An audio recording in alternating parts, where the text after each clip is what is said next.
Friends, NEET UG का schedule भी आ चुका है पूरा। 15% ऑल इंडिया कोटा और 100% डीम्ड यूनिवर्सिटीज़ के लिए पूरा शेड्यूल जारी कर रखा है यहाँ पे। ठीक है, तो बात कर लेते हैं round wise round. First round आपका 17 जनवरी से 18 जनवरी तक वेरिफिकेशन ऑफ सीट मैट्रिक्स। ठीक है, रजिस्ट्रेशन 19 जनवरी से स्टार्ट होगा 24 जनवरी तक। ठीक है, चॉइस फिलिंग 20 जनवरी से 24 जनवरी। ठीक, वेरिफिकेशन होगा इंटरनल कैंडिडेट्स के लिए, वो चाहे आईपी कोटा के हों, डीयू कोटा के हों या फिर ईएमयू कोटा के हों। जो इंटरनल स्टूडेंट हैं उनका वेरिफिकेशन होगा 25 जनवरी से 26 जनवरी तक। Processing of seat allotment 27 January 2022 to 28 January 2020। तो अब फर्स्ट रिजल्ट जो आएगा वो 29 जनवरी को आएगा। रिपोर्टिंग के लिए आपको 4 दिन का 5 दिन का टाइम दिया गया है, 30 जनवरी से लेके 4 फरवरी तक। ये तो रहा आपका राउंड 1। अब बात कर लेते हैं राउंड 2। तो राउंड 2 की अगर हम बात करें तो 7 फरवरी से स्टार्ट होगा। 9 फरवरी से यहाँ पे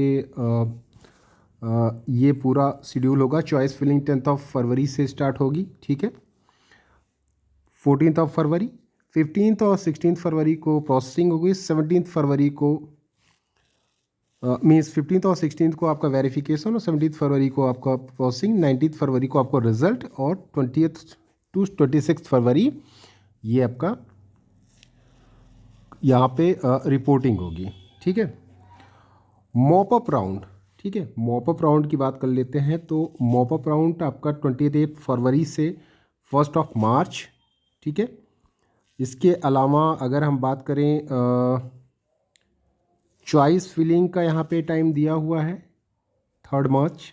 ठीक है, 8 मार्च 9 मार्च वेरिफिकेशन, 10 मार्च 11 मार्च ये आपका प्रोसेसिंग और ये 12 मार्च आपका रिजल्ट और 30 मार्च आपका से 90 मार्च आपका ये काउंसलिंग। अभी बहुत ज़्यादा डिले हो जा रही है दोस्तों, अगर आप देखेंगे ना तो बहुत ही ज़्यादा डिले हो गई है। तो no new registration payment options for stray counselling. Stray counselling में कोई भी पेमेंट ऑप्शन नहीं होगा। नो फ्रेश चॉइस फिलिंग होगी।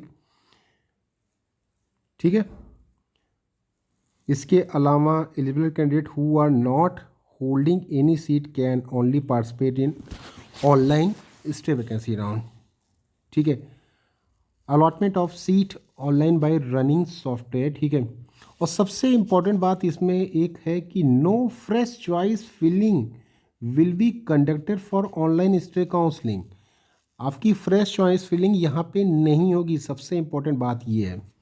ठीक है, eligible candidates who are not holding any seat, जैसे मैंने बताया 21 मार्च ये आपका 23 मार्च तक जाएगा। ठीक है, टोटल काउंसलिंग आपकी 26 मार्च तक जाएगी। Forward the list of candidates in order to merit equating to 10 times the number of deemed universities. ठीक है, ये स्टे काउंसलिंग के लिए बोला गया है। और reporting for AIQ central universities, AIIMS, JIPMER, ये रिपोर्टिंग के लिए यहाँ पे सीटों को बोला गया है। ठीक है, तो बेसिकली जो मेन पॉइंट निकल के आ रहे हैं, ठीक है, कि आपका जो काउंसलिंग है वो 26 मार्च तक जाएगा। ठीक है, तो बहुत ही ज़्यादा डिले काउंसलिंग है। और इसी में मींस इसी में अगर आप देखेंगे तो इसी के साथ साथ पैरेलली MCC राउंड 1 के साथ स्टेट राउंड 1 होगा। ठीक है, इसी तरह से MCC राउंड 2 के साथ स्टेट राउंड 2 होगा। जिस तरह से मैंने आज मॉर्निंग में वीडियो बनाया था, कुछ इस तरह से हो सकता है, क्योंकि सारे स्टेट अभी काउंसलिंग पर होल्ड रखे हुए हैं। तो इसमें यही एक इम्पॉर्टेंट बात है कि यहाँ पे स्ट्रे वैकेंसी राउंड में no fresh choice filling, fresh choice filling यहाँ पे होगी ही नहीं। तो ये जानने की ज़रूरत है। और काफ़ी प्रोसेसिंग में टाइम लग रहा है अगर पूरे राउंड की काउंसलिंग आप देखेंगे तो ये रहा आपका पूरा काउंसलिंग का शेड्यूल। और इसके अलावा जो फॉरवर्डिंग ऑफ सीट 10 टाइम्स ये ऑल इंडिया कोटा के लिए होगी। जैसे आपको पहले से बताया गया है कि AIQ की सीटों 15% के लिए इस बार कोई कुछ भी सीटें फॉरवर्ड नहीं होंगी। तो ये रहा एक इम्पॉर्टेंट इन्फॉर्मेशन। आप लोग जो तैयारी कर रहे हैं IQ की काउंसलिंग की, वो ज़रूर अपनी तैयारी जारी रख लें, क्योंकि बहुत ही जल्द ये काउंसलिंग का पूरा शेड्यूल आ चुका है। That's all.